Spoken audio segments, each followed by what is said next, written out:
Chord pads have been a source of inspiration for producers, beatmakers, and songwriters since they were introduced in Cubase. And now with new presets and a major overhaul, the chord pads allow you to find your next chord progression effortlessly. Let's check them out. The first thing you will notice when you open the chord pads in Cubase 13 is that the whole interface has been redesigned. So as you can see, we have more chord pads available to begin with.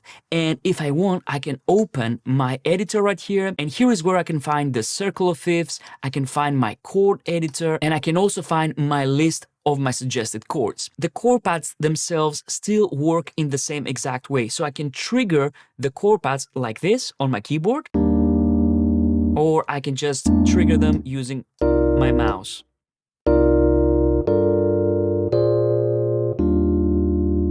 But now it's way faster to work with the chord pads. Let me show you. First of all, I can select multiple chord pads. If I select this one, then I can hit Command or Control on PC and I can start selecting more pads, and then I can perform actions on the selected pads. So I can go here and say I want to transpose them. I can have more tensions or less tensions. And I can change the voicing of the selected chord pads. And if I want to select all the chord pads at once, I can just hit this icon here and all the chord pads are selected and I can edit them all at the same time. Now we have even more presets to get you started. So I can go here and now we can have an extensive selection of presets. For example, let's go to this one called Bohemian Chords. And I think you probably understand what this is all about. Let's play it.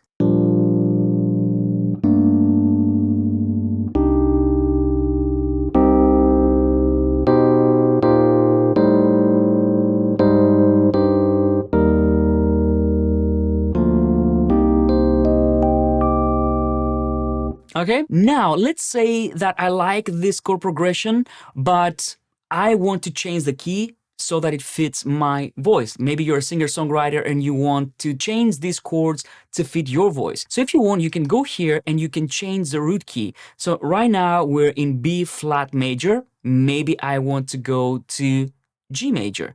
And you will see that the circle of fifths will update straight away.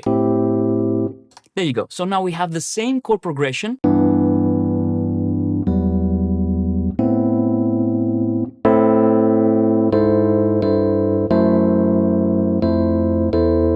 But we change the key. So it's very easy to find a chord progression that you like and then change the key. Or if you build your own chord progression, this doesn't mean that you have to commit to this specific key. You can always change the key very easily. And now the chord pads are even more music theory aware because you can go here and say, I want to change the enharmonic shift. So if I want to have flat accidentals or sharp accidentals, I can do this right here. Setting up the chord pads is also easier. So now if, let's say, I want to change this chord to be something else, I can go here to my chord editor and say, actually, I want this to be a G major with a major seventh and maybe with a bass on B. Or if you want, you can just type the name of the chord here. So let's say A minor 7, and I can just type the chord and immediately the chord pad gets updated. And I want to show you something else. We have updates for the patterns as well. So if I click here, you will see that we have plain chords, we have pattern, and we have sections. Let's go to the pattern, and now you will see that we have a list of patterns to choose from. So I'm going to select the Dreamy EP ARPs, and now we can play this straight away. And we can also choose if we're going to get the velocity from the MIDI keyboard or the pattern. So let's play this.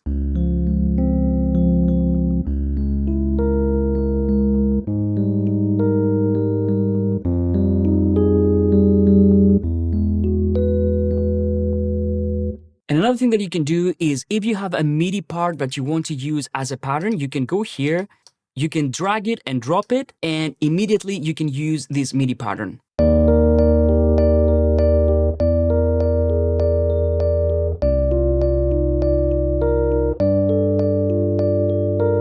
And like I said, chord pads have become more music theory and music harmony aware. If we go here to my display settings, you will see that we have the note name like before, but we can also have the Roman numerals. So as you can see, I have my chord name right here, but I also have the Roman numeral right here. So my first degree, my fourth, my seventh, and so on and so forth. Or I can change this to the Nashville number system. So as you can see, this changes to 1, 2, 6, and so on and so forth. The other thing that we can do is we can change the pad layout from keyboard to grid. So if you prefer this, you might also want to use this, especially if you're using drum pad controllers to trigger your chord pads. And we can also increase the number of pads up to 37. Another thing that you will notice is that when I play the chord pads, you will see that they change color.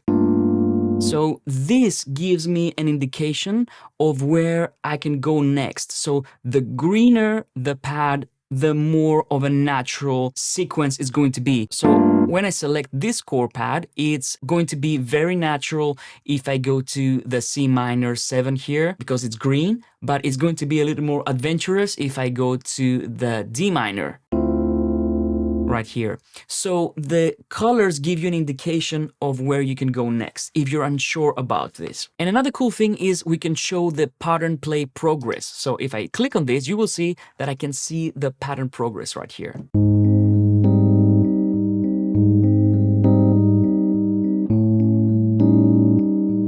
And now let's have some fun. Let me show you how you can use the chord pads to start creating chord progressions. I'm going to go with this one, Can't Help the Vibes. This is in A flat major, but the track that I have here, The Way You Talk to Me, is in E flat major. So what I'm going to do is I'm going to change the key. I'm going to go to E flat major. And as you can see, all the chord pads update.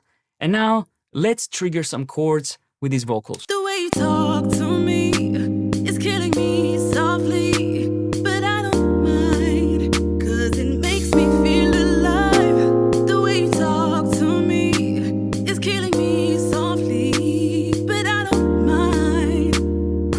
Flow like seasons, yes, I love it.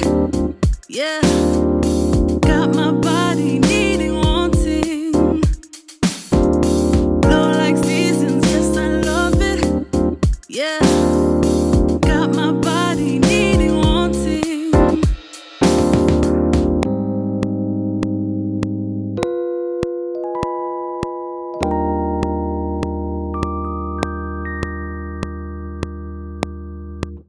One more thing that I want to show you that you can do with the chord pads is that you can actually use step input now, and you can insert the chord pads into the chord track. So if I record enable the chord track, and in order to do this, the only thing I have to do is activate step input, and you will see that my step input cursor appears here. And now I can start inputting my chords. So let's say I want to start with this one.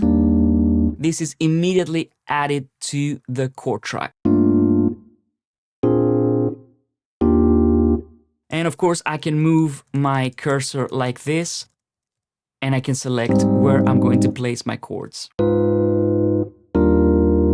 So there you go. These are the chord pads. They're really fun, but they also allow you to start understanding how music harmony works and how chord progressions work like. I hope you have loads of fun with them, and I'll see you on the next one. Bye-bye.